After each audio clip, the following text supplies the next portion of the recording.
তো পিপিটি 9 পর্যন্ত শেষ হয়েছিল। এখন হচ্ছে 10-এর 1 আর 10-এর 2 এর উপর যে এক্সেল আছে সেটা দেখবো। এর আগে হচ্ছে একটা ছোট্ট মিস্টেক আছে আগের ভিডিওটাতে, সেটা একটু বলে নেই। এখানে আমি বলতেছিলাম যে 5% হচ্ছে লিকুইডিটি রিস্কের জন্য। এই কথাটা একটু ভুল আছে। 5% হচ্ছে যেটা এই জায়গাটাকে আমরা 5% ধরছিলাম। তো এই 5%টা মেইনলি রিপ্রেজেন্ট করতেছে হচ্ছে আরএফ রেট। আরএফ মানে গভর্নমেন্ট যে স্পট রেট কার্ভ বা রেফারেন্স রেট যেটা, সেটা আর কি। এই 5% আসলে কোনো রিস্ক প্রিমিয়াম না। হ্যাঁ, এটা 5%-এর সাথে আমরা অ্যাড করতেছিলাম কত কত এক, আরো এক, রাইট। 5%-এর সাথে অ্যাড করছিলাম হচ্ছে +1, দেন অ্যাড করছিলাম আরো 1। তো এই 1 কে আমরা বলছিলাম হচ্ছে যে ক্রেডিট রিস্কের জন্য। এটা শুধু ক্রেডিট রিস্ক না, এটা হবে credit risk plus liquidity risk, দুইটার জন্য। ক্রেডিট প্লাস লিকুইডিটি রিস্কের জন্য 1%। ঠিক আছে, তাহলে গভর্নমেন্ট বন্ড যদি আমরা কিনি 5% আমরা পাচ্ছি। আর যেহেতু আমরা যদি ইয়াতে যাই, কি জানি বলে, কর্পোরেট বন্ড, এখানে আমরা এ বলছিলাম, এ নামের একটা বন্ড আছে। এই বন্ডটাতে আমরা 1% বেশি চাই। তো ওই 1% আসলে কি রিপ্রেজেন্ট করে? এটা একটা স্প্রেড। কিসের স্প্রেড? স্প্রেডটা কাকে রিপ্রেজেন্ট করে? ক্রেডিট রিস্কের জন্য আর লিকুইডিটি রিস্কের জন্য এই স্প্রেডটা রিপ্রেজেন্ট করে। আর আরো 1% বলছিলাম, সেটা হচ্ছে আসলে অপশন কস্ট। হ্যাঁ, অপশনের কস্ট, এটা পার্সেন্টেজে বলতে হবে, এটা অ্যামাউন্টে বললে হবে না। তো এই যে 1%, এটা আসলে হচ্ছে অপশন রিস্ক প্রিমিয়াম বলা যায়। তো যদি কোনো একটা অপশনের, কোনো একটা বন্ডের অপশন না থাকে, বি নামের যে বন্ড, সেটার তো একটা অপশন আছে। অপশন ওয়ালা বন্ডের রেট হবে হচ্ছে 7% সবগুলো যোগ করে। আর যদি অপশন ছাড়া হয়, তাহলে এ নামের যে বন্ডটা, সেটা তো অপশন ছাড়া, ওইটার জন্য হবে 5 আর 6%। তো এটা আমাদের আগের মতোই। জাস্ট যে মিস্টেক যেটা ছিল সেটা হচ্ছে যে 5%কে আমি লিকুইডিটি রিস্ক প্রিমিয়াম বলছিলাম। এটা আসলে আরএফ রেট হবে, এটার সাথে প্লাস হবে 1, প্লাস হবে 1, এই আর কি। তো দেন হচ্ছে এতে যাই, 10-এর 1 আর 10-এর 2 যে পিপিটি, পিপিটি দেখে আসলে তেমন কিছু বলার নাই বা বোঝানোর নাই। এটা জাস্ট হচ্ছে এক্সেলটা বুঝলে, এক্সেলের প্রসেসটাকেই আসলে মেইনলি এখানে পুরোটা, পুরো 2টা স্লাইড জুড়ে এক্সপ্লেইন করা হয়েছে যে কিভাবে কিসের পরে কি আসছে, পুরা প্রসেসটাকে এক্সপ্লেইন করা হয়েছে। তো আমি জাস্ট এক্সেল গুলা বলে যাই, তাইলেই ওই কথাগুলাই একটু এদিক সেদিক করে স্লাইডের দিকে, স্লাইডে বলা আছে। তো এক্সেলে যাচ্ছি 10-এর 1-এ।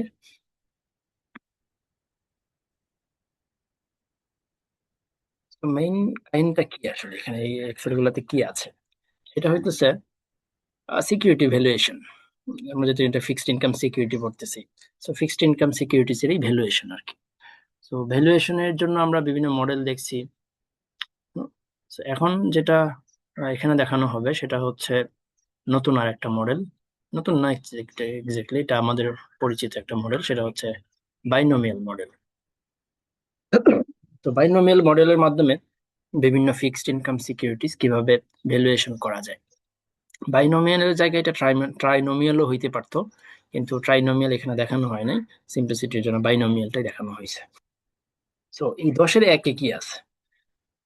10-এর 1-এ শুধুমাত্র এখানে রেট গুলা ক্যালিব্রেশন করা হয়েছে। রেট, যে রেট গুলা ইউজ করা হবে ফর দা ভ্যালুয়েশন পারপাস, এখানে আর অন্য তেমন কিছু করা হয় না। এটা সিম্পলি একটা মডেল, যে আসলে এটা জাস্ট একটা স্ট্রাকচার যে বাইনোমিয়াল মডেল কিরকম হয়। সো এই যে R0, এটা বর্তমান রেট, ইন্টারেস্ট রেট, এটা R1H এ যাইতে পারে, অথবা R0 থেকে এটা R1L এ আসতে পারে। So এটাই হচ্ছে বাইনোমিয়াল, এই যে দুইটা, একটা বর্তমান সিচুয়েশন থেকে আমরা এজিউম করতেছি যেটা 5% আছে বর্তমানে, 5% থেকে এটা 6%-এ যেতে পারে, অথবা আমরা বলতেছি 5% থেকে এটা 4%-এ আসতে পারে। তো বাস্তবে কি এরকম যে শুধুমাত্র 5 থেকে এটা 6-এ যাবে, আর হচ্ছে অথবা এটা 4-এ আসবে? আমরা বলতেছি এটা এটা এটা সম্ভাবনা 50%, এটা সম্ভাবনা 50%। বিষয়টা তো আসলে এরকম না। সো আরো অনেক পসিবিলিটিস আসতে পারে। 5 থেকে এটা 5.5 হইতে পারে, 5 থেকে এটা 6 হইতে পারে, 5 থেকে এটা 7 হইতে পারে, 5 থেকে এটা 4 হইতে পারে, 5 থেকে 4.5 হইতে পারে, অনেক কিছু হইতে পারে। তো বাইনোমিয়াল মডেল যেহেতু, তো আমরা বলতেছি জাস্ট দুইটা আউটকাম হইতে পারে, 5 থেকে হয় 6 হবে, অথবা 5 থেকে এটা 4 হবে। এর বেশি আর কিছু চাইতেছি না। আর যদি আমরা ট্রাইনোমিয়াল বলতাম সেক্ষেত্রে আমরা বলতাম তিনটা উপাদান, 5 থেকে 6, 5 থেকে মেবি 5ই থাকবে, 5 থেকে আর 4-এ আসবে। তো এটা হচ্ছে একটা বাইনোমিয়াল ট্রি এর একটা জাস্ট একটা ফিগার, এটা তো আর কিছু না। এখন হইতেছে আমাদের যেটা ইন্টারেস্ট রেট গুলা ক্যালিব্রেশন করতে হবে। সো ইন্টারেস্ট রেট ক্যালিব্রেশন করার পরে, মানে সবগুলো ইন্টারেস্ট রেট বের করার পরে ফাইনাল যে গ্রাফটা হবে এটা ফাইনাল। পরের গুলাতে আমি একটু পরে আসতেছি। এটা হচ্ছে ফাইনাল। সো এটা কিরকম জিনিসটা এখানে কি আছে? এখানে হইতেছে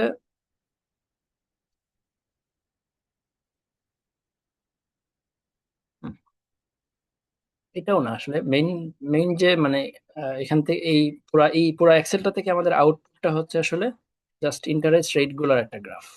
কই সেটা? এই গ্রাফটা কি আমি যদি জাস্ট এখান থেকে যদি ইন্টারেস্ট রেট গুলো শুধু ক্যাপচার করি, সাপোজ হচ্ছে এই যে 0.035, 0.54, 0.7, 0.9, এই জিনিসগুলো বের করাটাই হচ্ছে আমাদের এই এক্সেলটার মেইন পারপাস। এখানে অন্য আর কিছু করা হবে না। ঠিক আছে, এই যে রেট গুলো, শুধু রেট গুলো। তো এটাই হচ্ছে আমাদের এই এক্সেলের আউটকাম। এটা পরের এক্সেলটাতে আবার এই শুধু রেট গুলো নিয়ে একটা গ্রাফ বানানো আছে। তো এটা হচ্ছে আমাদের এই পুরো এক্সেলের আউটকাম। এই রেট গুলো এখন কিভাবে আসছে সেটাই হইতেছে এখানে মেইন বিষয়। সো একটা একটা করে স্টেপ আগাইতে হবে। এখানে ফার্স্ট স্টেপ হচ্ছে এই ছোট বক্সটা, এটা হইতেছে ফার্স্ট স্টেপ। সো এই রেটটা থেকে আসলে এই বক্সটা থেকে কি বের হয়েছে? এই বক্সটা থেকে বের হয়েছে শুধুমাত্র এই যে 0.035, এই সংখ্যাটা। শুধুমাত্র এইটা বের করার জন্য আমরা এই ছোট বক্সটা বানাইছি। দেন এই বক্সটা কিসের জন্য? এই বক্সটা বানাইছি হচ্ছে এই দুইটা রেট পাওয়ার জন্য, এই যে 0.54 আর 0.44। ঠিক আছে, পরে আবার এই বক্সটা কিসের জন্য? এটা বানাইছি পরের তিনটা রেটের জন্য। তো এইভাবে আসলে আস্তে আস্তে এটা পুরো একটা ফুল একটা গ্রাফ হয়েছে। এই এই তিনটা রেটের জন্য এইভাবে আসলে। এখানে আরেকটা থাকার কথা, আমি কি ডিলিট করে দিলাম কিনা আমার এক্সেল থেকে, আমি এটা নিয়ে আসলে কাজ করছিলাম। আচ্ছা, যাই হোক, সমস্যা নেই। সো কিভাবে আসছে দেখি। এখন তাহলে প্রথমটাতে আসি। এখানে এটা হচ্ছে আহ, একটা বন্ডের ইনফরমেশন এখানে আছে। সেটা হইতেছে সাপোজ 100, যেটা এটা পরে আসতেছি। একটা বন্ড আছে যেটার কুপন রেট হচ্ছে এই যে 1 ইয়ার, এবং কুপন রেট হচ্ছে 3.5%। মার্কেট প্রাইস হচ্ছে 100। এটা একটা বন্ড, একটা বন্ডের ইনফরমেশন।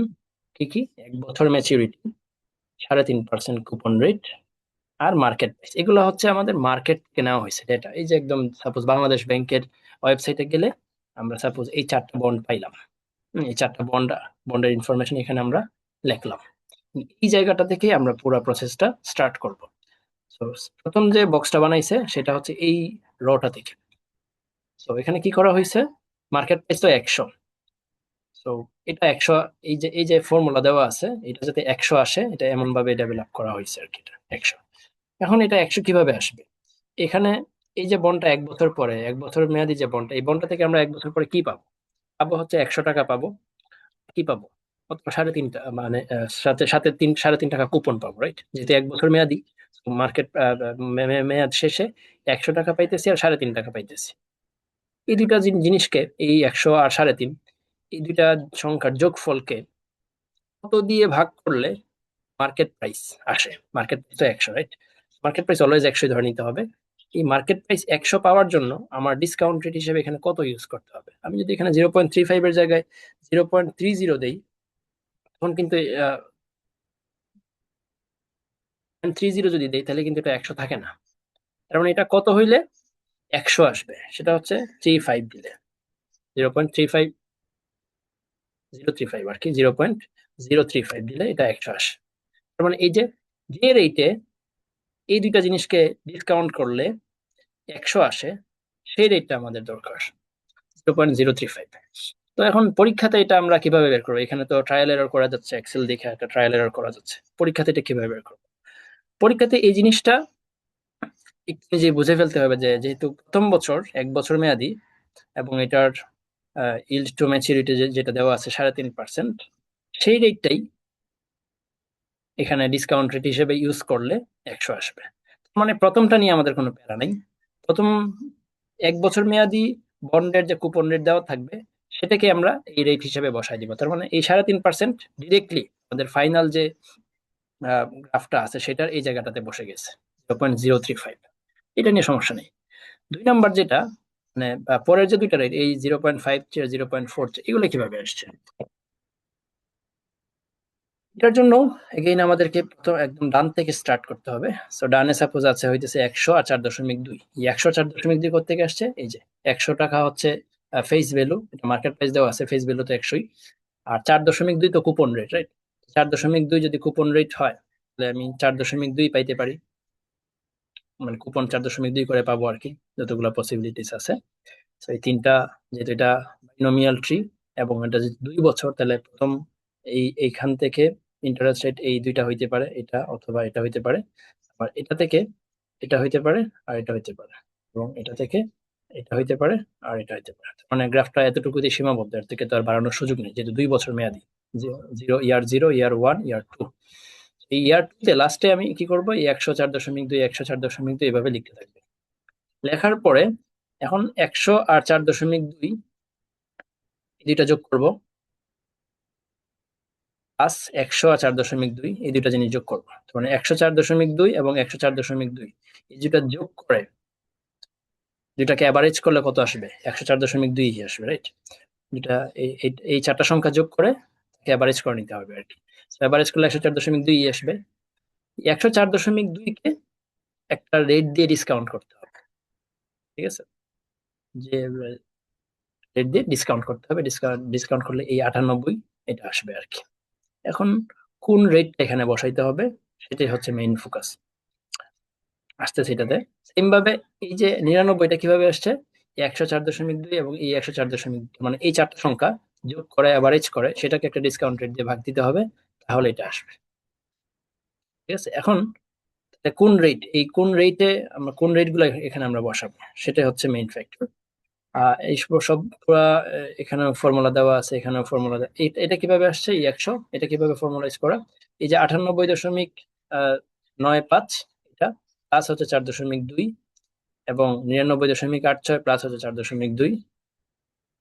হ্যাঁ, এগুলার এগুলার অ্যাভারেজ করে সেগুলোকে ডিসকাউন্ট করা হয়েছে এই রেটটা দিয়ে, 0.035 দিয়ে ডিসকাউন্ট করা হয়েছে, তাইলে 100 আসছে। 100.10 দেখা যাচ্ছে, কিন্তু এটা তো 100.10 থাকলে হবে না। এখন এখানে রেট গুলো নিয়ে চিন্তা করতে হবে যে কত বসাইলে, এখানে কত বসাইলে এবং এখানে কত বসাইলে। আর এটা তো ফিক্সড, এটা তো আমরা আগে থেকে পাইছি, এটা তো 0.035, এটা আগে থেকে পাইছি, এটা এটা চেঞ্জ করা যাবে না। জাস্ট আমাদের কি করতে হবে, এইটা আর এই রেটটা, এই দুইটা রেট চেঞ্জ করতে হবে। এই দুইটা রেট চেঞ্জ করলে কত পার্সেন্ট এই দুইটাতে বসাইলে এটা 100 আসবে, এখানে 100 নিয়ে আসতে হবে। ঠিক আছে? এটা সিম্পল। এখানে জাস্ট আমার হার্ড এন্ট্রি দেওয়া লাগবে, এই লাস্ট লাস্ট নিচেরটাতে আমার হার্ড এন্ট্রি দেওয়া লাগবে, আর উপরেরটাতে আমি একটা ফর্মুলা দিয়ে রাখবো। উপরেরটাতে ফর্মুলাটা কি? উপরেরটাতে ফর্মুলা হইছে এটা, এই যে এটা, নিচেরটা মাল্টিপ্লাইড e⁻²σ, e⁻, এই যে e⁻²σ, দেখা যায় কিনা? 2 সিগমা, সিগমার মান কত? 10% প্রশ্ন দেওয়া থাকবে, বা 20% প্রশ্ন দেওয়া থাকবে, বা 15%, যেটা মঞ্চে দেওয়া থাকবে প্রশ্ন। সো এই দুইটা জিনিস গুণ করলে এটা আসে। সো এখানে এখন আমি মানে ট্রায়াল এরর করবো, 0.044 দিলাম, 100 আসে কিনা। এই যে 100.04 আসছে, তার মানে কাছাকাছি আসতেছে এক্স্যাক্টলি। এটা যদি বসাই দিই, যে নিচে যে সংখ্যাটা দেওয়া আছে, এটা যদি আমি এখানে হার্ড এন্ট্রি দিয়ে দিই, তাহলে 100 হয়ে গেছে। ঠিক আছে? সংখ্যা যদি 0.0 যদি কমায় দিই, তার মানে কি, এই যে 0.04448 এই রেটে, এখানে এই রেটটা বসাইলে এটা একটু চেঞ্জ হয় এবং 0.54 আসে। তাহলে এই দুইটা রেট ইউজ করলে আমার কত আসতেছে? 100 আসতেছে। তার মানে এই 2 year on the run issue use করে আমি দুইটা রেট পাইলাম। এই দুইটা রেট আমাকে ক্যাপচার করতে হবে এখান থেকে, এটা এই বক্সটা থেকে এই দুইটা রেটকে আমাকে ক্যাপচার করতে হবে। এক্সামে কিভাবে লিখবো? এক্সামে হইতেছে এই রেটটা দেওয়া থাকবে, যে 0.4448, এটা প্রশ্নে দেওয়া থাকবে। আমাদের কাজ কি হবে? আমাদের কাজ হবে এই পুরা বক্সটা বানানো। এটা না, আসলে এক্স্যাক্টলি আমাদের বানাইতে হবে মেইনলি এটা লাস্টেরটা আর কি। সো এই বক্সটা আমাদেরকে বানাইতে হবে, বা প্রশ্ন দেওয়া থাকতে পারে। সো 0.035 এটা তো আমরা প্রথম যে সিকিউরিটিজ, প্রথম 1 বছর মেয়াদী যে সিকিউরিটিজ, সেটার যে ইওয়াইটিএম সেটা এখানে বসাই দিব। এটা প্রশ্ন দেওয়া থাকলো, এটা তাহলে কিভাবে পাবো? এটা multiplied by e to the power sigma, তাহলে এই ফর্মুলাটা পাইলাম। এরপরে তাহলে আসি, 3 বছর মেয়াদী যদি আমরা একটা সিকিউরিটিজ নিয়ে কাজ করি, সেক্ষেত্রে এই বক্সটা বানাইতে হবে। তো এখানেও সেম, এটাতে আমরা হার্ড এন্ট্রি দিব, এখানে ফর্মুলা দেওয়া থাকবে, এইখানে ফর্মুলা দেওয়া থাকবে। কত, এখানে কত বসাইলে, এখানে কত বসাইলে এটা 100 হয়। আর এগুলো তো কিন্তু ফিক্সড হয়ে গেছে। এই 0.35 এটা প্রথম বক্স থেকে পাইছি, এই 0.54, 0.448 এটা সেকেন্ড বক্স থেকে পাইছি, এগুলো ফিক্সড, এগুলো আর নড়ানো চড়ানো যাবে না। এই যে এগুলো কিন্তু এখান থেকে ক্যাপচার করা। এখন জাস্ট আমরা এই 3টা রেট নিয়ে কাজ করবো। তো 3টা রেটের জন্য এগেইন, যেটা মানে নিচের যে রেটটা সেটা প্রশ্ন দেওয়া থাকবে, এটার সাথে মাল্টিপ্লাই করবো ই টু দি পাওয়ার 2 সিগমা, তাহলে পাবো এটা ই টু দি পাওয়ার 2 সিগমা। এটা কিভাবে পাবো? এগেইন এটার সাথে মাল্টিপ্লাই করবো ই টু দি পাওয়ার 4 সিগমা, তাহলে এটাতে সিগমা গুণ করতে হবে, এটাতে 4 সিগমা গুণ করতে হবে। এটাতে যদি আসি একদম, যেটা 3 বছর মেয়াদি, যেটা 4 বছর মেয়াদি, এটাতে কি হবে? এটা তো দেওয়া থাকবে প্রশ্নে, মাল্টিপ্লাইড বাই 2 সিগমা গুণ করলে এটা আসবে, 4 সিগমা গুণ করলে এটা আসবে, 6 সিগমা গুণ করলে এটা আসবে। ঠিক আছে, এই যে মুখস্থ, তাহলে আমরা ইন্টারেস্ট রেট গুলো পেয়ে গেলাম। এই নিচের রেট গুলো নিয়ে টেনশন করার কিছু নয়, এগুলো দেওয়া থাকবে, এই 3টা নিচের রেট। এটা একটু নিজে বুঝতে হবে যে ওয়াইটিএম টা এখানে বসাইতে হবে, আর বাকি যে উপরের রেট গুলো সেগুলো বের করতে হবে। খাতা কলমে বের করতে হবে, বের করা যাচ্ছে। আচ্ছা, তো এই এক্সেল শেষ। এখান থেকে আমরা ইন্টারেস্ট রেট ট্রি, যেটা ইন্টারেস্ট রেট ট্রি বা ইন্টারেস্ট রেট ক্যালিব্রেশন করে ফেললাম।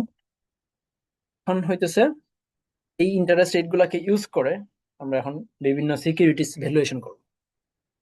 কল অপশন, কলেবল বন্ড, পুটেবল বন্ড বা অন্যান্য যে কোনো ধরনের বন্ড এখন ভ্যালুয়েশন করা যাবে এই রেট গুলাকে ইউজ করে।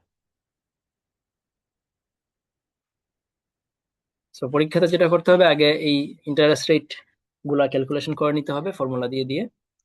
এরপরে যে সিকিউরিটিসটা ভ্যালুয়েশন করতে বলবে সেই সিকিউরিটিসটা ভ্যালুয়েশন করতে হবে। তাহলে এই যে ফাইনাল ওই ওই এক্সেল থেকে আউটপুট হচ্ছে এটা। ওই এক্সেলের আউটপুট, এক্সেল থেকে আমাদের এই জিনিসটা দরকার। এই যে 0.035 মনে আছে, 0.0448, 0.46, এটা। হ্যাঁ, এটা হচ্ছে আমাদের ওই এক্সেলের মেইন আউটপুট আর কি। এখন হচ্ছে যে কোনো সিকিউরিটিস আমরা ভ্যালুয়েশন করতে পারি। সাপোজ এখন এখানে একটা সিকিউরিটিস দেওয়া আছে যে ভ্যালুয়েশন অফ কলেবল, একটা ভালো করে বুঝলেই বাকি সবগুলো বোঝা যায়। ঠিক আছে, এখানে যতগুলা শীট আছে, যে 8-10টা শীট দেখা যাইতেছে, সবগুলা শীট একই জিনিস আসলে। জাস্ট প্রথম প্রথম এটা ভালো করে বুঝলেই হবে, পরে একটু ট্রিক্স চেঞ্জ হবে আর কি। সাপোজ এখানে প্রথম যে সিকিউরিটিসটা আছে সেটা হচ্ছে একটা কল স্কেজুলেটটা পরে দেখাই, আগে এটাতে আসি। কলেবল বন্ড, নর্মালটা আসি, কলেবল একটা বন্ড।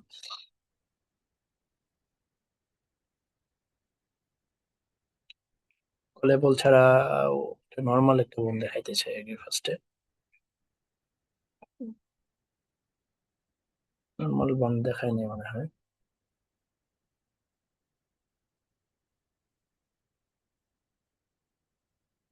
আচ্ছা দেখাই, সমস্যা নেই, কলেবল বন্ডে আগে দেখাই, সমস্যা নেই। তো valuation of callable bond with 4 years to maturity and a coupon rate of 6.5%, 6.5% coupon. তাহলে ওই যে আমার লাস্ট কলাম ধরে আগাইতে হবে। লাস্ট কলামে তাহলে কি বসাবো?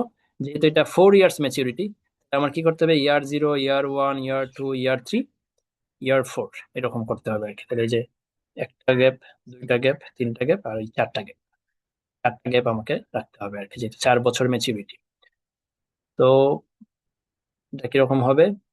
কয়টা ট্রি হবে? একটা, মানে কয়টা কলাম হবে? একটা, দুইটা, তিনটা, চারটা, 5টা কলাম হবে। 5 নম্বর কলামে গিয়ে আমার 100, 6.5, 100, 6.5 এভাবে লিখে ফেলতে হবে। ঠিক আছে, হুম, একদম সেম কিন্তু সবগুলো 100, 6.5, 100, 6.5 লিখলাম। এখন ইন্টারেস্ট রেট গুলো তো আমি বসাই দিব, এই যে আমরা যেটা ক্যালিব্রেশন করছি আগেই, 0.35, 0.54, 0.448, এক্স্যাক্টলি আগের গুলা হার্ড ইঞ্চি। ঠিক আছে, এক্সামেও খাতার মধ্যে এগুলো দ্রুত দেখে দেখে দেখে লিখে ফেলতে হবে। এগুলা এই ইন্টারেস্ট রেটটা এখান থেকে দেখে দেখে লেখার পরে এটার পাশে এটার এটা ডান পাশে এই সংখ্যাগুলো লিখতে হবে, 106.5, 106.5 এগুলো যতবার লাগে ততবার লিখতে হবে। লিখলাম। এখন তাহলে আমার কি করতে হবে, এই দুইটা উপরের দুইটা এই উপরে যে চারটা সংখ্যা, চারটা সংখ্যাকে যোগ করে অ্যাভারেজ করে সেটাকে ডিসকাউন্ট করতে হবে। এগুলো যোগ করলে অ্যাভারেজ করলে তো অলওয়েজ 106.5 হবে। 106.5কে ডিসকাউন্ট করতে হবে এই যে 0.091987 দিয়ে। ডিসকাউন্ট করলে কত আসবে, এই যে উপরেরটা হুম, কত আসছে, 97.529। এটা হচ্ছে উপরের সংখ্যাটা, 97.529। তো উপরের সংখ্যাতে আমরা ডিসকাউন্ট করে ক্যালকুলেশন করে রাখতেছি। নিচের সংখ্যাটা কি হবে, নিচের সংখ্যাটা উপরেরটাও বসতে পারে, অথবা আমাদের যে কল প্রাইস এখানে কি আছে, এই যে কল প্রাইস হচ্ছে কত, কলেবল ইন 1 ইয়ার এট 100 টাকা, 100 টাকাও বসতে পারে।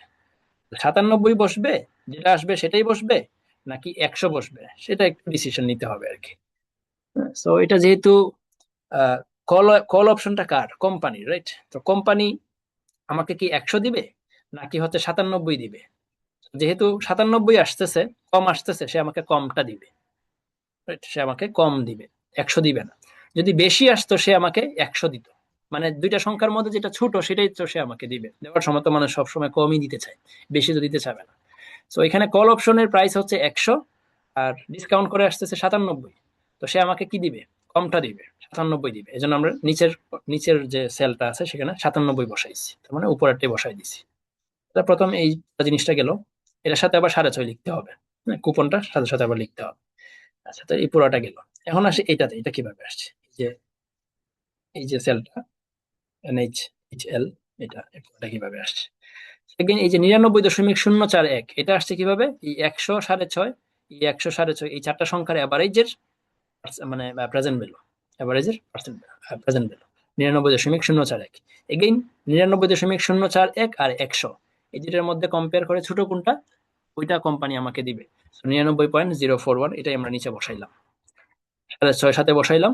আর রেট আমরা আগে থেকেই বসায় রাখছিলাম, তো এটা দিয়ে তো আসলে মেনলি ডিসকাউন্টটা করছি। আচ্ছা, সো এখন দেখাই এটা, এটা একটু নতুন আছে। সেটা হচ্ছে এগেইন এই যে চারটা সংখ্যা আছে, 106.5, সরি এইটা এই চারটা সংখ্যাকে অ্যাভারেজ করে আসছে, এটা 100.315 আসছে। তো এখন 100.315 কোম্পানি আমাকে দিবে নাকি 100 দিবে, কোম্পানি থেকে আমি কি পাবো, কমটা পাবো। তো 100, সে আমাকে যেহেতু তার কল অপশন আছে, এখন সে এক্সারসাইজ করতেছে, এখানে সে কল অপশনটা এক্সারসাইজ করতেছে, লাল করে রাখলাম, এক্সারসাইজ করতেছে যেখানে সেখানে লাল করে রাখলাম সাপোজ।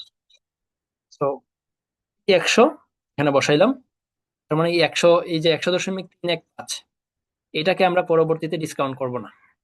কাকে ডিসকাউন্ট করবো, 100কে ডিসকাউন্ট করবো, কারণ 100.315 তো আমি রিসিভ করতেছি না, এটা বাদ। 100কে এই যে যখন আমরা বাম দিকে যাবো, এটা তো ব্যাকওয়ার্ড ইন্ডাকশন প্রসেস, মানে ব্যাকওয়ার্ডে যাচ্ছি আস্তে আস্তে। এখানে 100.315 নিব না, নেক্সট টাইম কতকে নিব, 100কে নিব। ঠিক আছে, তো সবসময় নিচের কলাম, নিচের সংখ্যাটাকে নিতে হবে আর কি। তাহলে এভাবে দুইটা সংখ্যা লিখলে তাহলে সবসময় নিচেরটা নিলাম, এটা তাহলে এক্সামের জন্য মনে রাখতে সহজ হয় যে আমাকে সবসময় নিচেরটা নিতে হবে। সেম ভাবে এখানেও 100.32 আসছে, আমি 100 নিলাম। আচ্ছা, এখন আসি, তাহলে আমরা ধর সাপোজ এটাতে 101.723 এটা কিভাবে আসছে। আচ্ছা, এই যে 100কে নেওয়া হয়েছে, সাথে তার কুপন, এই যে 100 সাথে তার কুপন, এই সংখ্যাগুলোকে যোগ করে 0.5 দিয়ে মাল্টিপ্লাই করে, মানে অ্যাভারেজ করে, এই যে 0.46958 এটা দিয়ে ডিসকাউন্ট করা হয়েছে, 1 + r⁻⁴ তো ডিসকাউন্ট করে কত আসলো, 100.723। আমি আবার বলি, 101.723 কিভাবে আসছে, এই যে 100 আর 6.5, এই 100 আর 6.5 উপরের সংখ্যা কিন্তু নেওয়া হবে না। ঠিক আছে, তো 100.1, 101.723, তার মানে বেশি চলে আসছে 100 থেকে। এগেইন কোম্পানি আমাকে 100 দিবে, সে কল অপশন এক্সারসাইজ করার সুযোগ পাচ্ছে, তো এক্সারসাইজ করবে। এগেইন আমরা যখন এখানে আসবো, তো উপরের গুলো সেম ভাবে করা হয়েছে, এটা আর এটা নিয়ে এটা করা হয়েছে, এটা আর এটা নিয়ে এটা করা হয়েছে, এভাবে পিছনের দিকে আসা হইতেছে আস্তে আস্তে। আলটিমেটলি দেখা গেল যে এখানেও 100, এখানেও এক্সারসাইজ হচ্ছে, এখানেও এক্সারসাইজ হচ্ছে, এগুলো সব লাল করে দিই, এক্সারসাইজ হচ্ছে সব। এগেইন 100 6.5 100 6.5 দুইটার অ্যাভারেজ কে 0.035 যেটা আছে এটা দিয়ে ডিসকাউন্ট করলে 102.899। এই যে 102.899 এটাই হচ্ছে আমার সিকিউরিটিজ এর ভ্যালুয়েশন বা প্রাইস চলে আসলো। এখন এটা তো একটা কলেবল বন্ড ছিল, এটা যদি কল ফ্রি বন্ড হইতো, মানে কল কল অপশন ছাড়া হইতো, সেক্ষেত্রে ভ্যালুয়েশনটা কিরকম হইতো এটা আমি এখানে দেখতে পাচ্ছি না, কেন বুঝলাম না। ছিল তো আমার মনে হইতেছে, আমি হয়তো ডিলিট করে দিছি। তো যদি এটা কল ফ্রি হইতো সেক্ষেত্রে আমরা এই যে এখানে 100 বসাইতেছিলাম না, যে 100 থেকে বেশি হইলে 100 বসাইতেছি, রাইট? এটা করতাম না, মানে 100.31 যা আসতো তাই সেটাকে ডিসকাউন্ট করতাম। এখন তো যেহেতু কল নাই, সেক্ষেত্রে যা আসবে সেটাকে আমরা ডিসকাউন্ট করতাম। ডিসকাউন্ট করে করে মেবি এটা মেবি সাপোজ 101 টাকা আসলো, তাহলে কল ফ্রি যখন, তখন আসলো 101। আর কল কেবল যে বন্ড সেটার কত আসলো 102। ঠিক আছে, তার মানে কি এখানে একটু ডিফারেন্স আছে না? এই ডিফারেন্সটাই হইতেছে আসলে কল অপশনের ভ্যালু। 102 মাইনাস এই যে 101, এই যে ডিফারেন্সটা, এটা হচ্ছে আসলে কি কল অপশনের ভ্যালু। সো পরীক্ষাতে যদি বলে যে কল অপশন ভ্যালুয়েশন করো, কল অপশন ভ্যালুয়েশন করো, জাস্ট অপশনটার ভ্যালু বের করো, সেক্ষেত্রে আমাদের যেটা করতে হবে, কল ফ্রি বন্ডের ভ্যালুয়েশন করতে হবে, যেটা আসছে 101। আর কল অপশন সহ যে বন্ড সেটার ভ্যালুয়েশন করতে হবে, সেটা আসছে 102। আলাদা আলাদা গ্রাফে করতে হবে, করার পর একটা থেকে একটা মাইনাস করে দিতে হবে, চলে আসবে কল অপশনের ভ্যালু। এখন এইভাবে আর একটা বন্ড এখানে আছে যেটা হচ্ছে কল স্কেজুল আছে। এরকম এখন অনেকগুলা বন্ড এখানে আছে, বিভিন্ন ধরনের বন্ড, এক একটা এক এক রকম ক্যারেক্টারিস্টিক্স। জাস্ট একটু দেখলেই বোঝা যাবে যে আসলে কি। মোটামুটি কাহিনী শেষ। মেইন মেইন যে প্রসেস সেটা এটাই, এটা যেটা এক্সপ্লেন করছে সেটাই। এখন চেঞ্জ আসবে, যেমন এখানে কল প্রাইস স্কেজুল দেওয়া থাকতে পারে, যে ইয়ার 1-এ কল করলে কোম্পানি 102 টাকা দিবে, ইয়ার 2-তে কল করলে 101 টাকা দিবে, ইয়ার 3-তে 100 টাকা দিবে। তো এগেইন এখানে দেখি এই যে এটা তো ইয়ার 3, রাইট? এই যে এটা এটা ইয়ার 3, সো ইয়ার 3 এর কল প্রাইস কত? 100। মানে এই যে 103, 100.3 এটা বেশি, তাহলে 100 টাকা দিবে কোম্পানি আমাকে। 101 এটা বেশি, যেহেতু 100 টাকা থেকে 100 টাকা দিবে কোম্পানি। এই সেকেন্ড কলামে যখন আসতেছে এটাতে, এখানে 97 হলে তো 97 দিবে। আহ এখানে কিন্তু কল প্রাইস 101, তার মানে 101 এর সাথে কম্পেয়ার হবে। 101 আর 102, 100.2 কোনটা বড়, মানে কোনটা ছোট সেটা আমাকে দিবে। 100.2 দিল। এই যে লাস্ট যেটা যেটা আছে সেখানে দেখা যাচ্ছে যে আমাকে 101 টাকা দেওয়া হচ্ছে, কারণ কি 101.72 এটা 101 থেকেও বড় হয়ে গেছে, তো আমাকে 101 টাকা দিবে। এটা হচ্ছে সেকেন্ড ইয়ার 2। এই যে ইয়ার 2। এখন ইয়ার 1-এ যদি আসি, ইয়ার 1-এ কল অপশনের প্রাইস কত? কল প্রাইস কত? 102। তার মানে কি 102 থেকে বেশি হইলে সে আমাকে 102 টাকা দিবে, অথবা যা আসবে সে তাই দিবে। তাহলে 100.160 আসলে 100.160 দিচ্ছে। 102 থেকে বেশি আসছে এখানে, তাহলে সে আমাকে 102 টাকা দিচ্ছে। এই যে এটাই হচ্ছে কল প্রাইস স্কেজুল থাকে, মানে বিভিন্ন ইয়ারে বিভিন্ন প্রাইস আর কি। বাকি ফুল প্রসেস সেম। কল অপশন গেল, এটা গেল। অপশন অ্যাডজাস্টেড স্প্রেড যেটা, এটা হচ্ছে মানে সেমি। এখানে হইতেছে কি লিখছে, demonstration that the option adjusted spread is 35 basis point for us. এটাতে পরে আসতেছি। যে দুইটা মানে শেষ করলাম এগুলোর মতো আর কি কি আছে দেখি।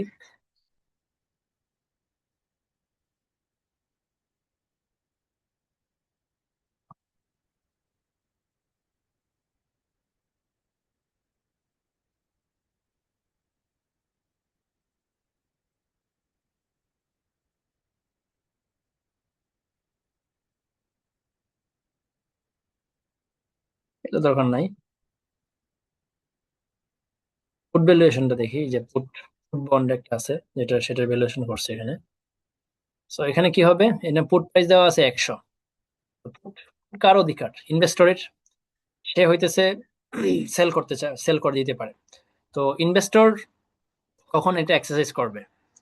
97 আমাদের ডিসকাউন্ট করে আসলো, আর তাহলে 97 সে সেল করবে, নাকি হচ্ছে সে অপশন এক্সারসাইজ করে 100 টাকায় সেল করে দিবে? যেহেতু পুট অপশন মানে সেল করার অধিকার আছে। 97 আসলো, আর আমার কাছে 100 টাকা সেল করার অধিকার তো আছেই, তাহলে আমি কি করবো? 100 টাকায় সেল করে দিব কোম্পানির কাছে, এজন্য আমি 100 এখানে বসাইলাম। সেম ভাবে 99 আর 100-র মধ্যে 100 বড়, 100 বসাইলাম। 103, 100.3 আর 100, দুটোর মধ্যে 100 100.3 বড়, এজন্য আমি 103 100.3টাই রাখলাম। এভাবে সবগুলা সংখ্যা বসাইয়া ক্যালকুলেশন করে 105.3227 আসলো। এরপরে যেটা পুট কল, দুইটা একসাথে। একটা সিকিউরিটিজ আছে যেটার যেটার put করারও সুযোগ আছে, আবার কল করারও সুযোগ আছে। কল স্কেজুল দেওয়া আছে 100, 101, 102। আর পুটেবল এট পি এট পার, পুট করার সুযোগ আছে শুধুমাত্র ইয়ার 3 তে এট পার ভ্যালুতে। সাপোজ এখানে আমি দেখি 100, এগুলাকে ডিসকাউন্ট করলে আসছে 97। 97 যদি হয়, তাহলে কি কোম্পানি কল করবে নাকি আমি পুট করব? কোম্পানি তো কল করবে না, কারণ 97 আর call করলে তার দেওয়া লাগবে 100। সে বলবে ভাই আমি 97 দিব, আমি কল অপশন এক্সারসাইজ করবো না। তাহলে সে 97 আমাকে দিতে চাচ্ছে, কিন্তু আমার তো পুট অপশন আছে। আমার পুট অপশন আছে না বিক্রি করার অধিকার? তাহলে আমি কি 97 সেল করব নাকি অপশন এক্সারসাইজ করব? অপশন এক্সারসাইজ করবো। অপশন এক্সারসাইজ করে আমি 100 টাকা পাবো। সে 100 টাকা অপশন ইউজ করে আমার কাছ থেকে কিনতে চাচ্ছে না, ঠিক আছে, কিন্তু আমি কি করতে পারি? পুট অপশন ইউজ করে 100 টাকা তার কাছ থেকে নিয়ে নিতে পারি। সেম ভাবে এখানে কি অবস্থা?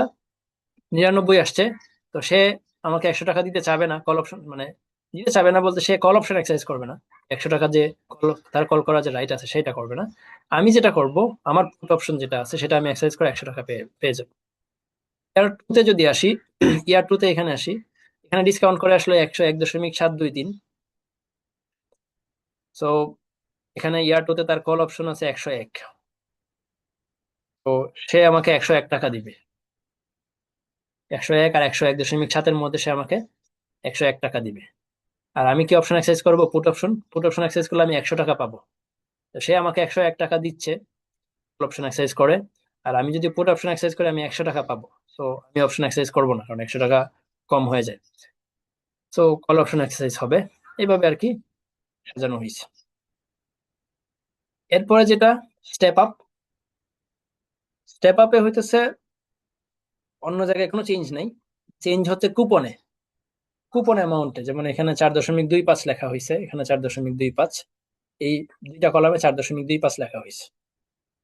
কেন? কারণ স্টেপ আপ কুপনে এখানে বলা আছে যে 4.25 ফর ইয়ার 1 and 2, নাম্বার বছর এবং 2 নাম্বার বছরে কুপন 4.25, এই জন্য এগুলোতে লেখা হয়েছে। আর ইয়ার 3 এবং 4-এ কুপন হচ্ছে 7.5। ইয়ার 3 এবং ইয়ার 4-এ 7.5, বাকি সব সেম। এবং এটা নন কলেবল, এটা কলেবল না। তার মানে এটা একটা নর্মাল বন্ড বলা যায়, স্টেপ আপটা বাদ দিলে আর কি। এই যে 100, 100.5 আর 100.5, এইগুলোকে অ্যাভারেজ করে ডিসকাউন্ট করলে আসে 98। 98 থাকবে, এটা তো আর অপশন নাই যে অন্য কোনো সংখ্যা নিয়ে চিন্তা করতে হবে। So, যা আসবে তাই 98, সাথে আমার কুপনটা বসাই দিতে হবে। এখানে ডিসকাউন্ট করলে 99 আসছে, সাথে কুপন, এভাবে আগাইতে থাকবে। এখানে কি অবস্থা? 99 আসছে ডিসকাউন্ট করে, আর এখানে কুপন কিন্তু 4.25 বসাইতে হবে। ঠিক আছে, 102 আসছে, সাথে 4.25 ডিসকাউন্ট করতে করতে আমার 102.082 আসলো। এখানে স্টেপ আপ কল, মানে স্টেপ আপ তো আছেই, যে এই যে 4.25, 4.25, এখানে 7.5, 7.5, এটা তো স্টেপ আপ গেল। সাথে এখানে আবার কল অপশন আছে। অপশন মানে কি? ওই যে 100 টাকা, 100 টাকার থেকে যদি বেশি আসে তাহলে 100 টাকা বসাই দেওয়া হবে। এই যে 98 আসছে, তাহলে এটা 98 থাকবে। কিন্তু 100 থেকে বেশি আসলে এটা 100 বসে যাবে। এই যে 102 আসছে, এখানে 100 বসে যাবে। তার মানে স্টেপ আপ সাথে কল অপশন আছে। Multiple step up. Multiple step up নতুন কিছু না। এটা হচ্ছে যে 3টা রেট দেওয়া থাকবে বা 4টা রেট দেওয়া থাকবে। 4.2% একটা কুপন, 5% কুপন, 6% কুপন, 7% কুপন, এক এক বছরে এক একটা। মানে মানে 2টা রেটের অধিক দেওয়া থাকলে এটাকে মাল্টিপল স্টেপ আপ বলা হয়। আগেরটাতে যেরকম 2টা রেট দেওয়া ছিল স্টেপ আপে, শুধুমাত্র এই যে 4.25 আর 7.5, এটাকে বলা হয় সিঙ্গেল স্টেপ আপ, যে একবার বাড়ছে কুপনটা। আর মাল্টিপল স্টেপ আপ যেটা, সেটাতে হচ্ছে কি কুপনটা কয়েকবার বাড়বে বাড়বে, একের অধিকবার বাড়বে। যেমন 4.2 প্রথম বছরে, এই যে প্রথম বছর 4.2, 4.2 বসে, সেকেন্ড ইয়ারে 5 করে বসাইলাম, থার্ড ইয়ারে 6 করে বসাইলাম, এইভাবে। তো পরে ভ্যালুয়েশন প্রসেস তো সেম। এখানে বাকি আছে অপশন অ্যাডজাস্টেড স্প্রেড, যেটা সেটা অপশন অ্যাডজাস্টেড স্প্রেডে হইতেছে এখানে সিকিউরিটি স্টার কুপন যেটা 6.5, যে 6.5, 6.5 বসাই দিলাম 100, 6.5 করে। এখন কোন স্প্রেড বসাইলে, কোন স্প্রেড বসাইলে কলেবল বন্ডটার প্রাইস 102.28 আসবে। আবার বলি, তো ইন্টারেস্ট রেট গুলা পাইছিলাম ওই আগের ইয়াটা থেকে, এখান থেকে, রাইট? 0.35, এখানে কিন্তু 0.35 নাই, অনেক এটার সাথে একটা স্প্রেড যোগ করা হচ্ছে। এটার সাথে যে ওএস এর নিচে একটা সংখ্যা লেখা আছে না, 0.039, এই জায়গাটাতে, এই সেলটাতে কত বসাইলে এই 102.128 এটা 102.218 হবে, এই সংখ্যাটা এখানে চলে আসবে এক্স্যাক্টলি। মানে এই যে ওএস এর নিচে যে একটা স্প্রেড লেখা আছে 0.0039, এই সংখ্যাটা কোথায় এখানে ইম্প্যাক্ট ফেলাইতেছে? যে প্রত্যেকটা ইন্টারেস্ট রেট আছে না কালার করা, আমরা আহ, এই সংখ্যাগুলোকে এখানে বসাইছিলাম ইনিশিয়ালি, এটার সাথে প্রত্যেকটা ইন্টারেস্ট রেটের সাথে এই স্প্রেডটাকে যোগ করে দেওয়া হয়েছে। যে ফর্মুলাতে খেয়াল করলে দেখা যায় 0.035 যেটা আমরা আগে থেকে পাইছি, প্লাস N6, মানে এটা, আর প্রত্যেকটা ইন্টারেস্ট রেটের সাথে এই স্প্রেডটা যোগ করে দেওয়া আছে, ঠিক আছে? এবং বাকি প্রসেস দেওয়া আছে ঠিকঠাক মতো। এখন এখানে কত বসাইলে এই প্রাইসটা এটা সমান হবে 102.218 সমান হবে। আমি এখানে একটু চেঞ্জ করি, 0.39 আছে এখানে, সাপোজ আমি 40 দেই, মিললো? 102.160 মিললো না, মানে এখানে কত বসাইলে মিলবে? 35 বসাইলে মেবি মিলে যাবে। 35 বসাইলে 102.218 যে মিলে গেছে। তার মানে এখানে প্রশ্ন কিভাবে আসতে পারে? প্রশ্ন এটা আসলে আসবে না, কারণ এটা এক্সেল ছাড়া করা যাবে না। তাহলে শেষ হয়ে গেল এই যে এক্সেল দুটাতে যে আলোচনা হইলো, এগুলাই আসলে এই 10.1 এবং 10.2 এর স্লাইডে এগুলাই আসলে সুন্দর করে লেখা আছে আর কি, ফর্মালি, ঠিক আছে? বিভিন্ন ফর্মাল নেম পাওয়া যাবে, যেমন ইন্টারেস্ট রেট ভলাটিলিটি অ্যাজাম্পশন, ওই যে 10% যেটা আমরা ধরে নিছিলাম, এটাকে বলা হচ্ছে ইন্টারেস্ট রেট ভলাটিলিটি। 10% ধরে আমরা পুরা কাজগুলো করছি। তো এই এক্সেল এই স্লাইড থেকে আসলে আহামরি আমার মনে হয় না কিছু আসবে। তো জাস্ট প্রিভিয়াস যে ম্যাথ গুলো আসছে, সেই ম্যাথ গুলো একটু হাতে খাতা কলমে করে নিলেই আশা করি এই স্লাইড গুলা থেকে কমন চলে আসবে। থিওরিটিক্যাল ওইরকম কিছু আসলে নাই আসলে স্লাইডে। আচ্ছা, এখন যেটা বাকি আছে সেটা হচ্ছে ওই মর্টগেজের ম্যাথটা ইম্পর্টেন্ট। কয়েকজন রিকোয়েস্ট করছে যে একটু দেখানোর জন্য,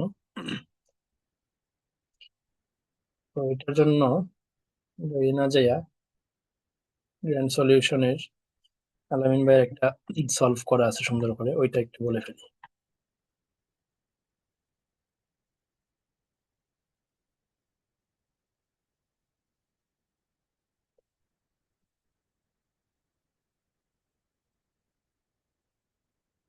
মর্টগেজের এই চ্যাপ্টার 10, যেটা চ্যাপ্টার 10 থেকে হচ্ছে মর্টগেজের ম্যাথটা অনেক ইম্পর্টেন্ট। এটা মোটামুটি 99% বলা যায় যে ম্যাম দিবে, ম্যামকে প্রেডিক্ট করা যায় যে কি দিবে না দিবে, স্যারকে আসলে প্রেডিক্ট করা যায় না। সো ম্যাম হচ্ছে মর্টগেজের ম্যাথটা মাস্ট দিবে। সাথে হচ্ছে এখানে একটা থিওরি আছে যেটা হচ্ছে কনসেন্ট্রেশন রিস্ক, আর কি রিস্ক জানি, এক্সটেনশন রিস্ক মনে হয়। ওই দুইটা রিস্ক ইম্পর্টেন্ট, ওই দুইটা রিস্ক হচ্ছে থিওরিটিক্যাল কোয়েশ্চেন হিসেবে চলে আসবে। মর্টগেজের ম্যাথটার সাথে ওই থিওরিটা চলে আসতে পারে।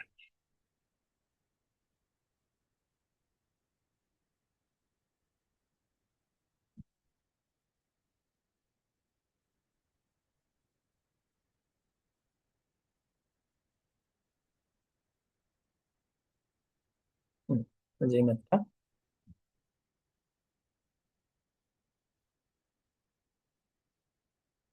এটা হচ্ছে যে সলিউশন 24-এর এফ এর আহ 3 নাম্বার কোয়েশ্চেন খুব সম্ভবত, 24-এর ফাইনালের 5-এর 3 নাম্বার কোয়েশ্চেন। সো কোয়েশ্চেন সাথে বের করে দেখে নিলে ভালো।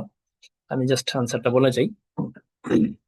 সো প্রশ্নে দেওয়া থাকবে ইনফরমেশন গুলা, যে কয়টা লোন, 4টা লোন সাপোজ, লোনের অ্যামাউন্ট গুলা দেওয়া থাকবে, যে আউটস্ট্যান্ডিং মর্টগেজ ব্যালেন্স গুলা দেওয়া থাকবে। একটা লোনের প্রথম লোনের যে আউটস্ট্যান্ডিং মর্টগেজ, মানে এখনো টাকা পাওয়া বাকি আছে।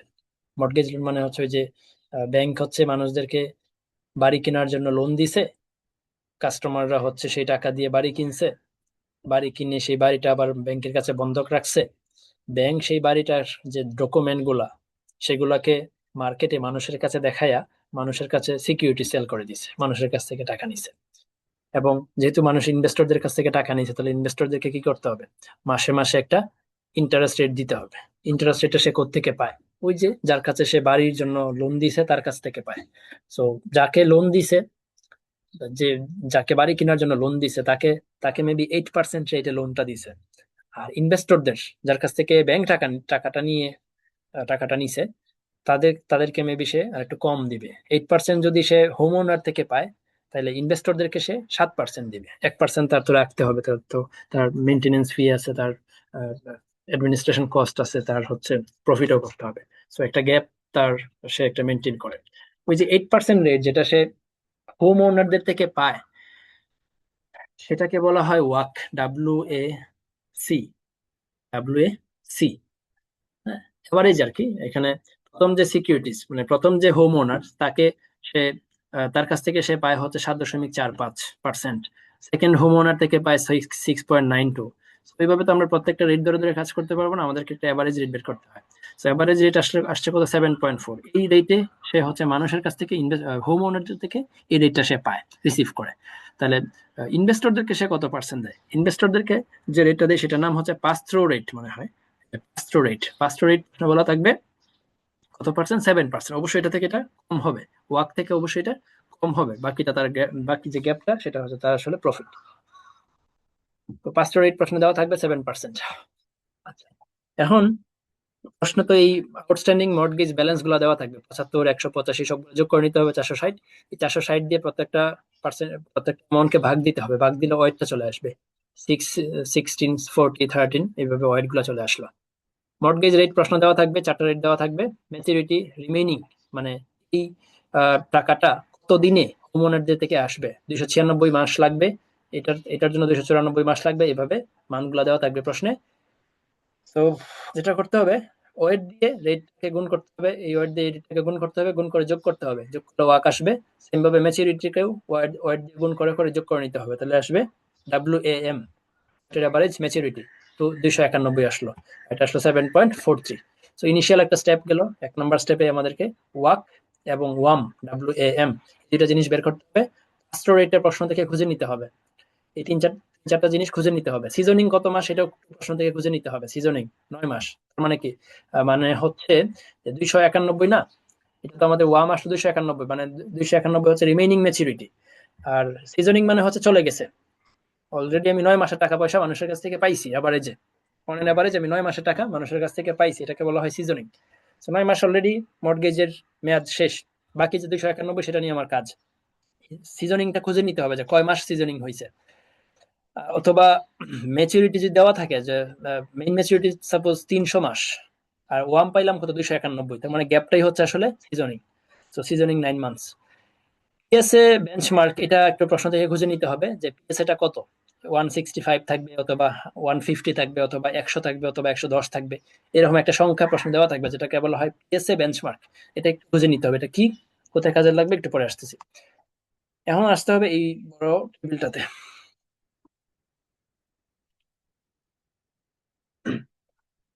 তো এই বড় টেবিলটাতে অনেকগুলা কলাম, প্রত্যেকটা কলাম বুঝতে হবে একটা একটা করে।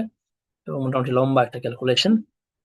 তো প্রথম যে কলাম, সেখানে লিখতে হবে যে মান্থস ফ্রম নাও। আমাদেরকে প্রশ্নে যে কয়টা মাসের জন্য ক্যালকুলেশন করতে বলবে, সে কয়টা মাস আমরা এখানে নিব। এখানে 4 মাসের জন্য প্রশ্ন মনে হয় করতে বলছিল, সো 4টা রো নেওয়া হয়েছে। যদি আমাদেরকে দুইটা বলে, তাহলে 2 মাস, 3 মাস বললে 3 মাস, 4 মাস বললে 4 মাস, 4 মাস করতে হবে। তো 1, 2, 3, 4 আমি দিয়ে দিলাম, এটা হচ্ছে কলাম 1। কলাম টু হবে মান্থ সিজনড। মান্থ সিজন মানে কি? যেটা সিজনিং অলরেডি হয়ে গেছে, 9 মাস সিজনিং হয়ে গেছে না, 9-এর সাথে এই কলাম 1-এর সংখ্যাটা যোগ করতে হবে। 9-এর সাথে 1 যোগ করলে 10, 9-এর সাথে 2 যোগ করলে 11, 9-এর সাথে 3 যোগ করলে 12, 9-এর সাথে 4 যোগ করলে 13। এভাবে 10, 11, 12, 13 পাওয়া গেল। ঠিক আছে, এই যে সিজনিং, 9 মাস প্রশ্ন থেকে বের করতে হবে খুঁজে, সেটা এখানে এই কলাম 1-এর সংখ্যাগুলোর সাথে যোগ যোগ হবে। ঠিক আছে, ক্লিয়ার? 3 নাম্বার কলামে কি হবে? 3 নাম্বার কলামে আউটস্ট্যান্ডিং ব্যালেন্সটা বসাইতে হবে। আউটস্ট্যান্ডিং ব্যালেন্স, আউটস্ট্যান্ডিং ব্যালেন্স ওই যে 4,60,000, যেটা হচ্ছে ওই যে চারটা লোনের যোগফল, 4,60,000। ঠিক আছে, এই যে এটা 4,60,000, এটা তো আমার আউটস্ট্যান্ডিং, রাইট? এটা তো মানুষের কাছ থেকে আমার পাওনা বাকি আছে। সো 4,60,000 এই যে এখানে বসাইলাম, এটা হচ্ছে আমার আউটস্ট্যান্ডিং ব্যালেন্স। আচ্ছা, এটাতে তো কোনো সমস্যা নেই, সিম্পল। তো এই 4,60,000 থেকে এই যে এইখানে এই 9 নাম্বার কলাম যেটা আসে, সেটা মাইনাস হয়ে এই 458, মানে পরের ইয়েটা আসবে আর কি, পরের সংখ্যাটা আসবে। তো প্রথম প্রথম সংখ্যাটা নিয়ে তো সমস্যা নাই, সেকেন্ডটা কিভাবে আসবে সেটা বলতেছি। সেকেন্ড এই কলামের সংখ্যাগুলো কিভাবে আসবে, এখান থেকে মাইনাস হবে কি, total principal repayment. Total principal repayment, তার মানে প্রিন্সিপাল, এটা তো ইনিশিয়াল প্রিন্সিপাল, এটা হচ্ছে এতটুকু প্রিন্সিপাল আমি রিপে করে ফেলছি। তাহলে এই দুইটার মাইনাস করে যা আসবে সেটা হচ্ছে এখানে বসবে। ঠিক আছে, তাহলে এই 3 নাম্বার কলাম গেল। 4 নাম্বার কলামে কি আছে? 4 নাম্বার কলামে লেখা আছে এসএমএম, সিঙ্গেল মান্থলি মর্টগেজ, এরকম একটা ফুল ফর্ম এটার, এসএমএম। এসএমএম বের করতে হবে। এসএমএম এর ফুল ফর্ম কি, মানে ফর্মুলা কি? এসএমএম বের করার ফর্মুলা হচ্ছে 1 মাইনাস সিপিআর টু দি পাওয়ার 1/12। হ্যাঁ, 1 - 1, এগুলো তো সমস্যা নাই। সিপিআর, সিপিআর যদি প্রশ্ন দেওয়া থাকে থাকলো, সিপিআর দেওয়া না থাকলে বের করে নিতে হবে। সো সিপিআর দেওয়া থাকবে, দেওয়া থাকার কথা। সিপিআর দেওয়া থাকবে প্রশ্নে। তো সিপিআর যেটা দেওয়া থাকবে প্রশ্নে সেটা এখানে বসাইলাম। দেখি এখানে কি করছে, এই যে কলাম 4, এই যে কলাম 4-এ আছি আমরা। এই যে সিপিআর 0.06 ইন্টু 10, না সিপিআর দেওয়া থাকবে না, এই যে বের করে নিছে।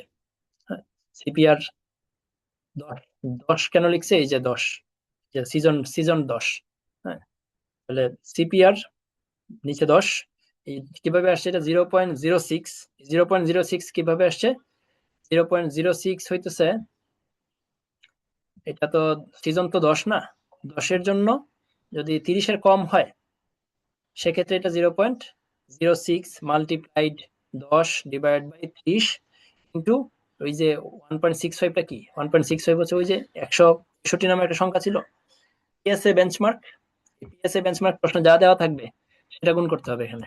1.65 আর কি, 150 থাকলে 1.5 গুণ করতে হবে, থাকবে সেটা আর কি এভাবে দশমিক দিয়ে গুণ করতে হবে। সেটা একটু কনফার্ম করি যে আসলে এটা 0.06টা 30-এর কম হইলে কিনা। এটা ওই যে ইয়াতে আছে, বইয়ে আর কি যেতে হবে। কই কই কই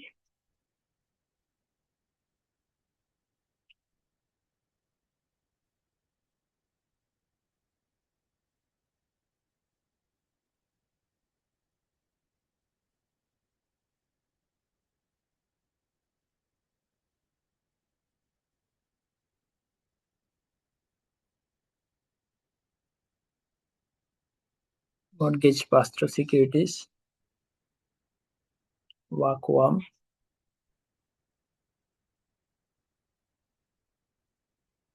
এসএমএম। এই যে সিপিআর এর ফর্মুলাটা আছে 1 মাইনাস এটা, এই যে। তাহলে 30 থেকে যদি টি এর মানটা ছোট হয়, হুম, 30 থেকে যদি টি এর মান ছোট হয় সেক্ষেত্রে 6% মাল্টিপ্লাইড T/30। আর যদি 30 থেকে বেশি হয় তাহলে জাস্ট 6%, তাহলে আর এই T/30 গুণ করতে হবে না আর কি। ঠিক আছে, বাস। হুম, এই যে 0.06 মাল্টিপ্লাইড 10/30, কারণ 10 তো 10, 30 থেকে ছোট, এই জন্য এটা 10/30 দেওয়া হয়েছে। আর যদি এটা 30 বা 30-এর বড় হয় সেক্ষেত্রে তো আসলে এখানে দেওয়া লাগবে না, জাস্ট 0.06 মাল্টিপ্লাইড 1.65, তখন জাস্ট 1.65 দিয়ে গুণ দিলেই হবে।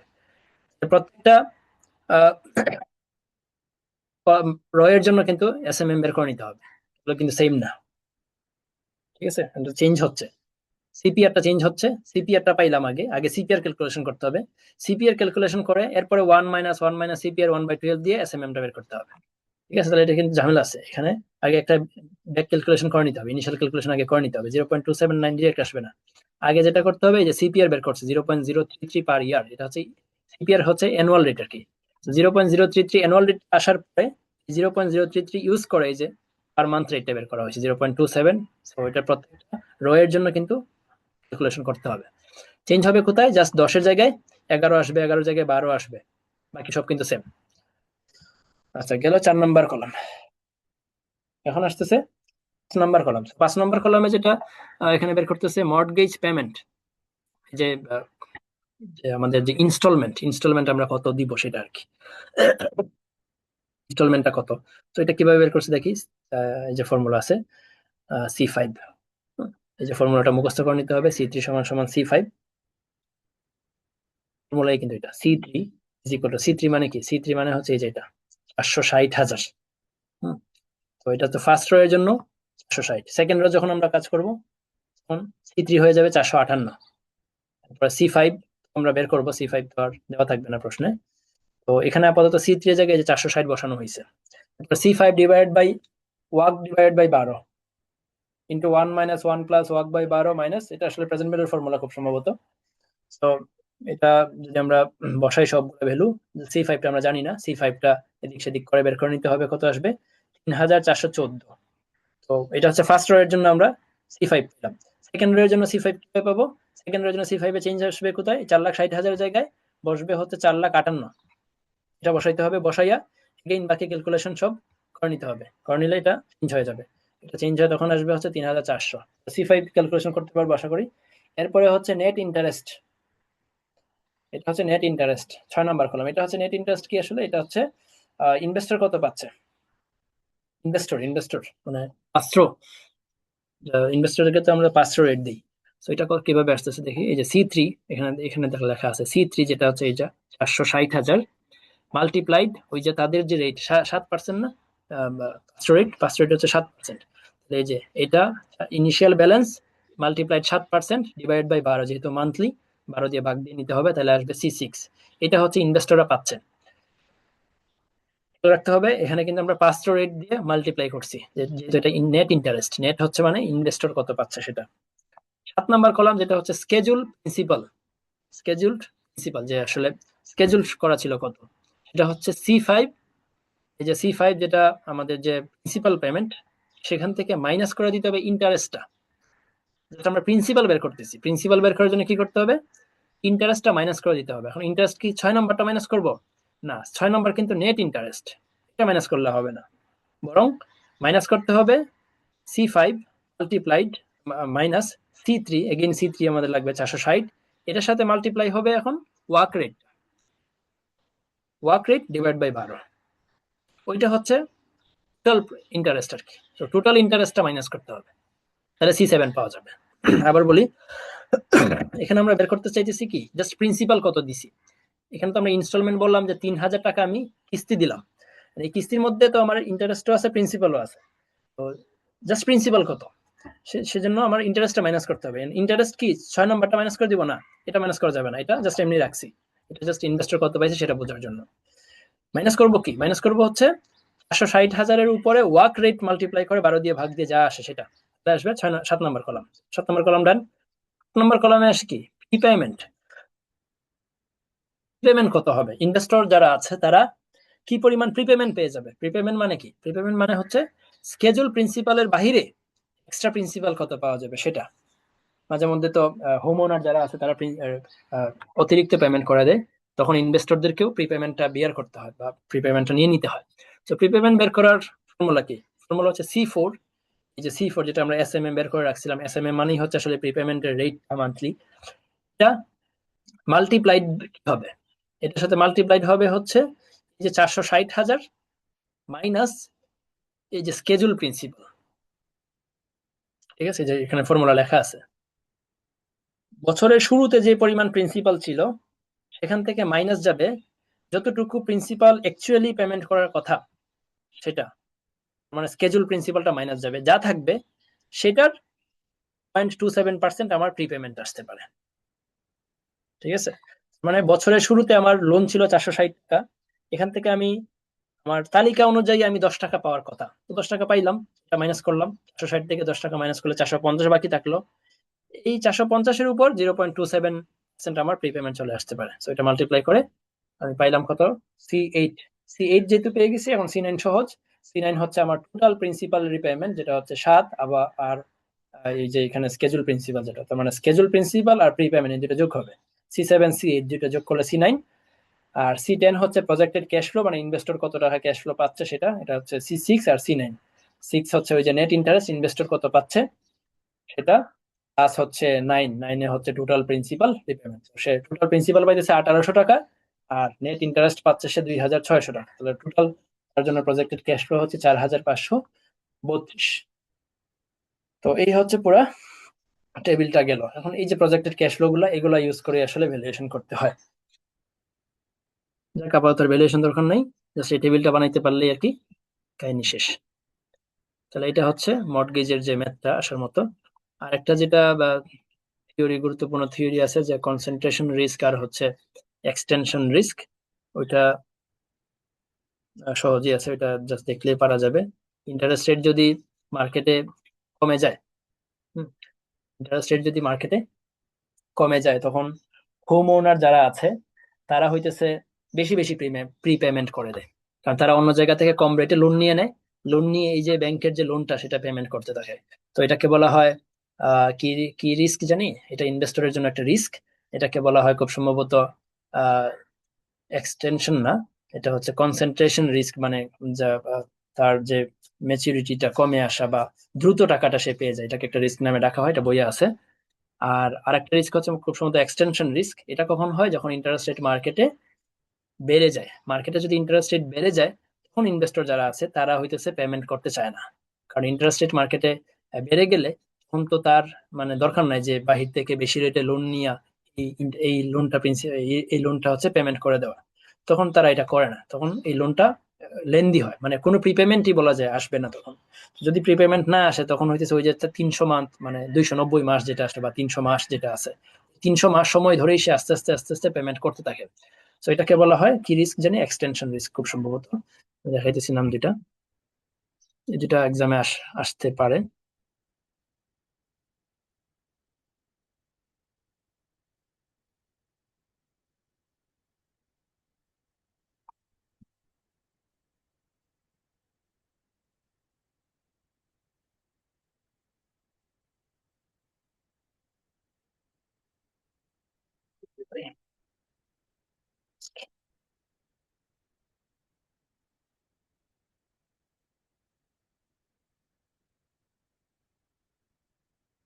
এই যে concentration risk, contraction risk, sorry, contraction risk আর হচ্ছে extension risk. So contraction risk মানে হচ্ছে যখন ইন্টারেস্ট রেট ফল করে, তখন তখন তারা আমাদেরকে দ্রুত টাকা দিয়ে দেয়। আর এক্সটেনশন রিস্ক হচ্ছে যে যখন ইন্টারেস্ট রেট মার্কেটে বেড়ে যায়, তখন হচ্ছে তারা লেনদেনই করে যায়, দেরি করে, টাকাটা আমাকে দিতে চায় না, বা কোনো পেমেন্ট যেটা অতিরিক্ত স্কেজুলের বাইরেও গিয়ে অতিরিক্ত যে পেমেন্ট করার একটা মোটিভেশন, সেটা তাদের থাকে না। তো তখন লোনটা অনেক লেটে পাওয়া যায়, এটাকে বলা হয় এক্সটেনশন রিস্ক। তো এই দুইটা রিস্ক কে বিয়ার করে, ওই যে ইনভেস্টর। ইনভেস্টর কিন্তু পাঁচশো সিকিউরিটিস এর ইনভেস্টর এই দুইটা রিস্ক বিয়ার করে।